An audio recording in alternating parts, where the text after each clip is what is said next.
Hi dear students. आज फिर से हम लोग फिजिक्स क्लास 10th चैप्टर 2 गोलीय पृष्ठों पर प्रकाश का परावर्तन के बारे में अध्ययन करेंगे। बेटा आज हम कुछ टॉपिक्स पर डिस्कस करेंगे जो क्लास 10th की ही होगी, जिसमें हम आपको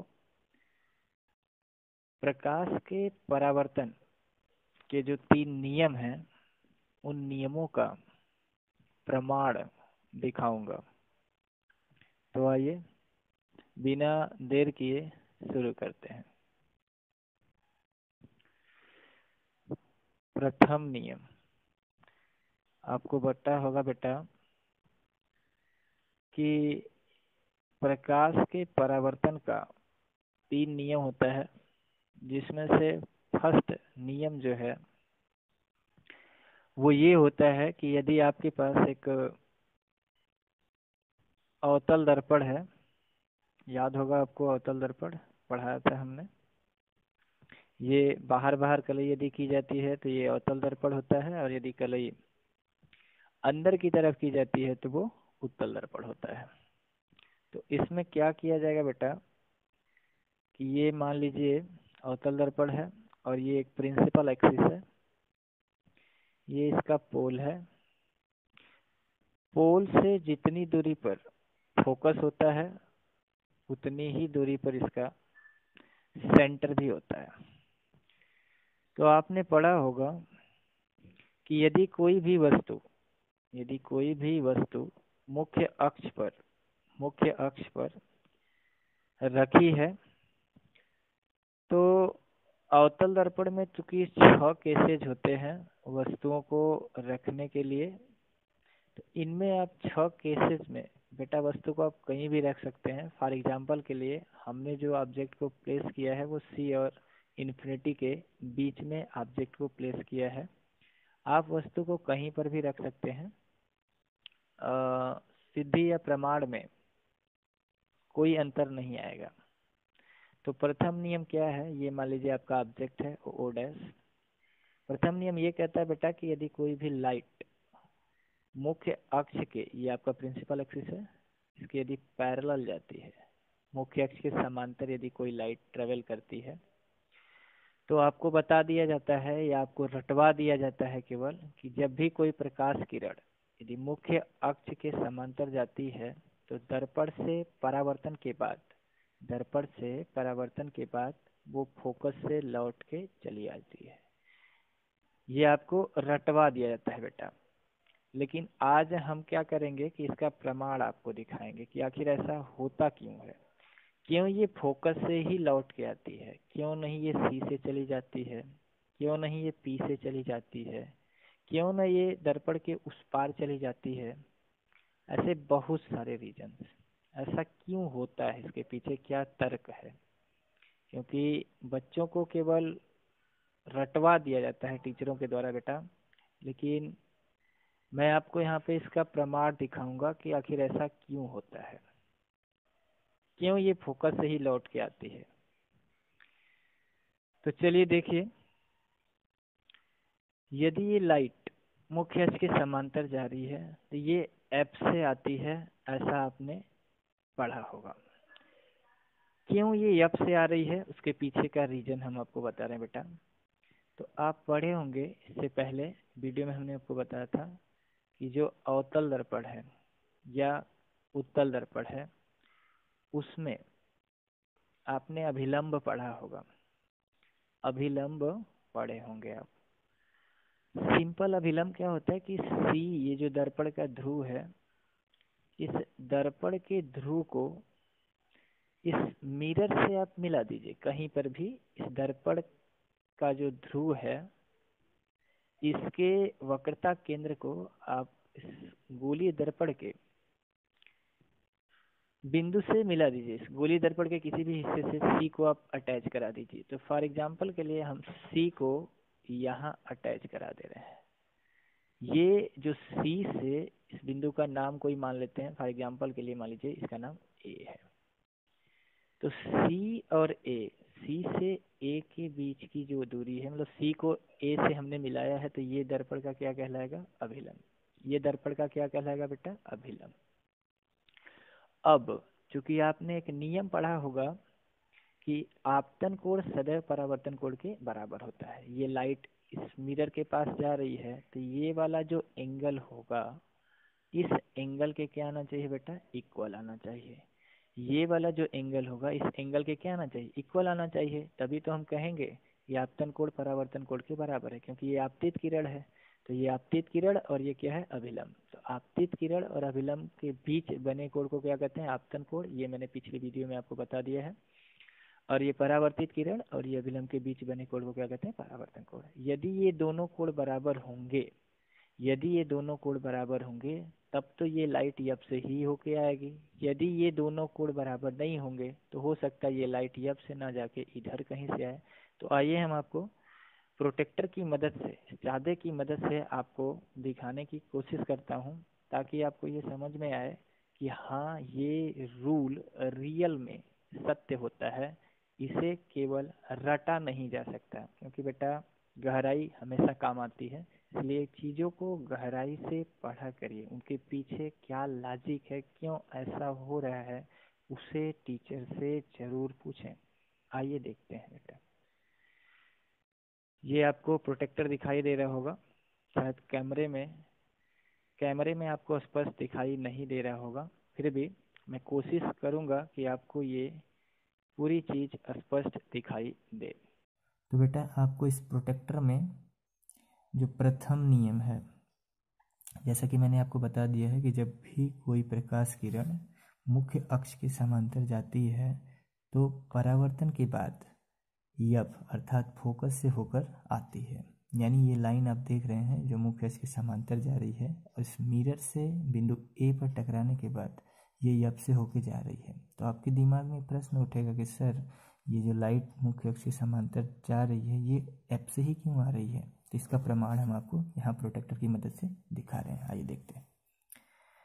देखिए बेटा, तो मापेंगे कहाँ से सबसे पहले? एंगल। तो आपको पता है कि एंगल मेजरमेंट जब भी करते हैं तो वो नॉर्मल, ये जो सी ए है ये क्या है? इसका अभिलंब है। और ये कौन सी किरण है? आपतित किरण है। तो आपतित किरण और अभिलंब के बीच जो कोण बनता है उसी को मेजर किया जाएगा यहाँ पे। और ये अभिलंब और ये जो रिफ्लेक्टेड रे है, इनके बीच जो एंगल बनेगा उसे हम परावर्तन कोण कहते हैं। आर से दिखाएं इसको। तो आइए नापते हैं इसको। देखिए बेटा, तो हमने इस प्रोटेक्टर की ये जो लाइन है उसको सी पर रख लिया है, सी के बिंदु ए पर। उसके बाद ध्यान से आप देखिएगा कि जो भी एंगल आप देख रहे हैं इस नॉर्मल के साथ, यहाँ पे 0 डिग्री दिखाई दे रहा है, इसके बाद 10 है, 10 के बाद 20 है, 20 के बाद यहाँ देखेंगे तो 30 है। यानी 20 और 30 के बीच में जो एंगल है वो 25 डिग्री का है। 20 और 30 के बाद जो एंगल दिखाई दे रहा है वो कितना है बेटा? 25 डिग्री का। तो जो आपतित किरण है ये अभिलंब के साथ कितने डिग्री का कोण बना रही है? तो ये 25 डिग्री का कोण बना रही है। यदि ये आपतित किरण अभिलंब के साथ 25 बना रही है, तो जाहिर सी बात है ये परावर्तित किरण भी 25 डिग्री ही बनाएगी। और 25 डिग्री बनाने के बाद देखते हैं क्या वो यप से ही जाएगी या कहीं और से। यदि 25 ही बनाएगी तो परावर्तन का नियम सत्य होगा और ये यप से ही जाएगी। आइए देखते हैं। तो पुनः हम प्रोटेक्टर को चेंज करेंगे और इसको जो मिड पॉइंट इसका 90 डिग्री उसको ए पर रखेंगे, और ये वाली जो प्रोटेक्टर की लाइन है इसको सी ए वाली लाइन पर ही रखेंगे। तो मैंने इसको बेटा रख दिया है। और जैसा कि आप चांदे में देख सकते हैं, इधर वाला जो 0 होगा, नीचे वाला 0 शायद आपको कैमरे में स्पष्ट दिखाई नहीं दे रहा होगा, तो ये वाला जो 0 होगा, 0 0 के बाद ये 10, 10 के बाद 20, 20 के बाद ये जो 20 और 30 के बीच में जो एंगल दिखाई दे रहा है ये 25 डिग्री है बेटा। तो आपतन कोण भी 25 है अभिलंब के साथ, और अभिलंब के साथ जो परावर्तन कोण है वो भी कितना है? 25 डिग्री। तो यानी आई का वैल्यू भी 25 आ रहा है और आर का वैल्यू भी 25 आ रहा है। तो यहाँ से परावर्तन का नियम तो क्लियर हो ही रहा है। लगे हाथ ये जो 25 डिग्री का ही कोण इधर भी बन रहा है, और यहाँ पे 25 बनाने पर ये यप से ही लाइट होके जा रही है। इसीलिए ये कहा जाता है कि जब भी कोई प्रकाश किरण यदि मुख्य अक्ष के समांतर जाती है तो दर्पण से परावर्तन के बाद वो कहाँ से होके आती है बेटा? फोकस से। इसके बीच का लॉजिक आपको समझ में आया? इसके पीछे का लॉजिक क्या है वो मैंने आपको समझा दिया। उम्मीद करता हूँ कि शायद आपको ये अच्छे से समझ में आया होगा। आप भी इसको टेस्ट कर सकते हैं और समझ सकते हैं कि क्यों ये लाइट समांतर जाने पर यप से ही आती है। उसका ये प्रमाण हमने आपको दिखा दिया यहाँ पे। आइए इसका दूसरा प्रूफ देखते हैं। जो दूसरा नियम है उसका भी प्रमाण देखते हैं। दूसरा नियम क्या है? परावर्तन का। तो आपने याद किया होगा कि जब भी कोई प्रकाश किरण यदि फोकस से होके जाती है या मुख्य फोकस से होके जाती है तो दर्पण से परावर्तन के बाद वो कहाँ से होके जाती है? तो बेटा मुख्य अक्ष के समांतर हो जाती है। ऐसा आपने पढ़ा होगा। तो ये हम मान लेते हैं कि जो लाइट आ रही है जिसका नाम O' ए है, ये यप से होके आ रही है और मिरर के पॉइंट ए यानी बिंदु ए पर टकराने के बाद ये क्या हो जा रही है? जो मुख्य अक्ष है उसके समांतर हो जा रही है। जैसा कि आप फिगर में देख रहे हैं, ये आपका मुख्य अक्ष है और ये वाला जो है ये आपका परावर्तित प्रकाश किरण है। तो जो मैंने सी, ये सी है यहाँ पे जिसको वक्रता केंद्र कहते हैं, सी को ए से मिला देंगे तो सी को ए से मिलाने वाली जो रेखा होगी उसको अभिलंब कहते हैं। अभिलंब मतलब सी को दर्पण के किसी भी भाग से मिला दीजिए, वो उसका अभिलंब कहलाता है। तो सी को मैंने ए से मिला दिया है, ये अभिलंब है। अब यहाँ पे पुनः परावर्तन के नियम की पुष्टि की जाएगी। तो परावर्तन के नियम की पुष्टि में आई और आर आपस में क्या होने चाहिए? बराबर होना चाहिए, ऐसा आपको पता है। तो आइए नापते हैं, देखते हैं कि अभिलंब से आई कितना डिग्री का एंगल बना रहा है। तो क्या करेंगे बेटा, ये जो प्रोटेक्टर होगा, इस प्रोटेक्टर का ये वाला जो लाइन है नीचे वाला, इसको हम सी ए वाली लाइन पर रखेंगे और इसका जो मिड पॉइंट होगा प्रोटेक्टर का, इसको ए बिंदु पर रखेंगे। तो आइए रखते हैं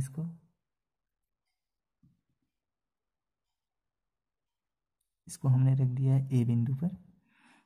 प्रोटेक्टर के मिड पॉइंट को हमने ए बिंदु पर रख दिया है और ये वाली जो लाइन है इसको भी हमने प्रोटेक्टर वाली लाइन पे मिला दिया है। अब आप इस चांदे में देख सकते हैं कि कितने डिग्री का एंगल बन रहा है। इस फिगर में आप देखिए बेटा, ये जो चांदा है इसको मैंने यहाँ पे रख दिया और ये सी ए लाइन पे, इसको चांदे की लाइन को इस अभिलंब वाली लाइन पे रख दिया है।